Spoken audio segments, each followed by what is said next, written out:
ರೇಣುಕಾಸ್ವಾಮಿ ಕೊಲೆ ಕೇಸ್ನಲ್ಲಿ ಜೈಲು ಸೇರಿ ಜಾಮೀನಿನ ಮೇಲೆ ಹೊರಗೆ ಬಂದಿರುವ ನಟ ದರ್ಶನ್ ಬೆನ್ನು ನೋವಿಗೆ ಶಸ್ತ್ರಚಿಕಿತ್ಸೆ ಮಾಡಿಸಿಕೊಳ್ಳಲು ಒಪ್ಪಿಕೊಂಡಿದ್ದಾರೆ ಎನ್ನಲಾಗಿದೆ.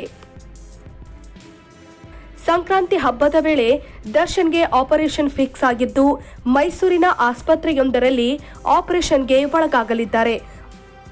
ಆಪರೇಷನ್ ಮಾಡಿದ 1.5 ತಿಂಗಳು ಫೈಟ್ ದೃಶ್ಯದಲ್ಲಿ ದರ್ಶನ್ ಭಾಗಿಯಾಗುವಂತಿಲ್ಲ.